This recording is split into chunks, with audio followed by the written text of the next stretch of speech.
জীবনে অনেক কিছু হারিয়েছি কিন্তু কখনো ফিরে পাবে কিনা জানি না। সৃষ্টিকর্তা যদি ফিরিয়ে দেন তাহলে আল্লাহর কাছে লাখো কোটি শুকরিয়া। আর যদি নাও দেয় তারপরও আল্লাহর কাছে লাখো কোটি শুকরিয়া। নিশ্চয়ই আল্লাহ কাউকে নিরাশ করবেন না। একদিক দিয়ে না একদিক দিয়ে সবকিছু পরিপূর্ণ করে দিবে। তো হ্যালো ভিউয়ার্স, কি অবস্থা সবার? আলহামদুলিল্লাহ আমরা ভালো আছি। পৃথিবীতে মানুষ সবকিছু পেয়েও যখন সুখী হতে পারে না, তারা কি আর কখনো সুখী হতে পারবে? কখনো পারবে না। দেখবেন অনেকে আছে যাদের বাবা নেই, মা নেই, ওদের ভাগ আছে দেখবেন নিজের সন্তানদেরকে অনেক আদর আল্লাস করে। কিন্তু কি জানেন এতে যে ওরা কষ্ট পায় এটা কি ওরা বোঝে না? নিশ্চয়ই বোঝে, তারপরও কেন করে? ওই বাচ্চাদের আঘাত দেওয়ার জন্য। এরকম স্বার্থপর কিছু মানুষ আছে, নিজের স্বার্থটাই বোঝে কিন্তু ওই বাচ্চাগুলা যে বারবার আঘাত পাচ্ছে ওই দিকে একটুও খেয়াল নেই। যে ওর বাবা নেই, ওর মা নেই, অথচ ওর বাচ্চাকে যখন আমি আদর করছি, নিজের বাচ্চাকে, তখন তো ওর কাছে খারাপ লাগছে।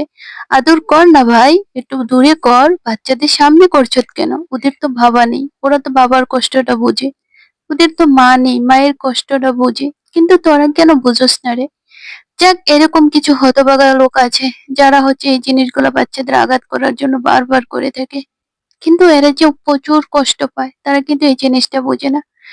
জানি না আল্লাহ কেন মানুষের এই কাজ থেকে এগুলো কেড়ে নিয়ে যায়। অল্পতে যখন কেড়ে নিয়ে যায় তখন কিন্তু ওরা অনেক বেশি কষ্ট পায়। যদি একটু বড় হয়, সবকিছু বুঝে, তারপরে হচ্ছে নিজে ইনকাম করতে পারে, তখন কেড়ে নিলে চলে। কিন্তু এরকম মুহূর্তে নিয়ে যায় যে মুহূর্তটার দ্বারা কখনো বলতে পারে না। কারণ আদর সোহাগ আর ভালোবাসাটা কিন্তু সবকিছু হয় না। বাবার ভালোবাসা মা দিতে পারে না, মায়ের ভালোবাসা বাবা দিতে পারে না।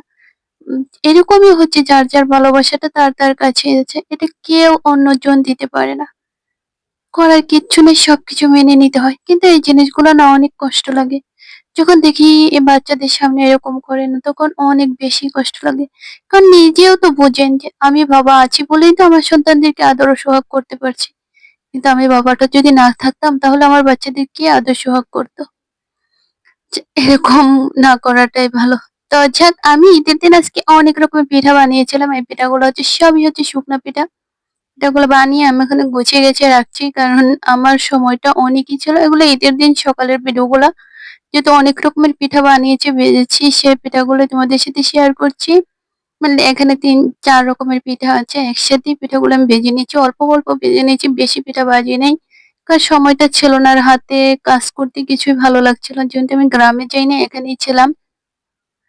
একা, একা সবকিছু গুছিয়ে নিচ্ছিলাম আর ভালো লাগছিল না। যাক, করার কিছু নেই। তারপর সবকিছু মেনে নিতে হবে। সৃষ্টিকর্তা যাকে যেখানে রেখে খুশি থেকে আলহামদুলিল্লাহ আমি সে পর্যায়ে অনেকটাই ভালো আছি।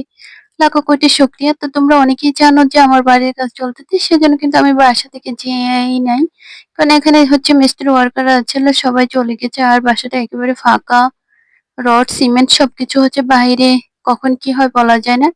তো তার জন্য রয়েছে। এখন অনেকে বলতে পারেন আপুকে সিকিউরিটির দায়িত্ব পালন করছে মেনলি, তা না। আমি বাসা থেকে বের হইনি। তারপরও যে আছি মনেকে একটু সান্ত্বনা দিতে পারবো। যে আমরা থাকা অবস্থায় নিয়ে গেছে। আর যদি চলে যাই তখন মনে হবে যে যদি না যাইতাম তাহলে হয়তোবা নিবে না। যাক, দোয়া করবেন যেন একটু সেফটিটা ভালো থাকে। কোন রকমে যেন কাজটা কমপ্লিট করতে পারি। ভিডিওটা কেমন লাগছে অবশ্যই জানাবা। ভালো লাগলে পাশে থাকবা। দেখা হবে নেক্সট ভিডিওতে। সে পর্যন্ত সবাই ভালো থাকো, সুস্থ থাকো, নিরাপদে থাকো। আমাদের জন্য দোয়া করবা। সবাইকে ঈদ মোবারক। ঈদের অনেক অনেক শুভেচ্ছা রইলো।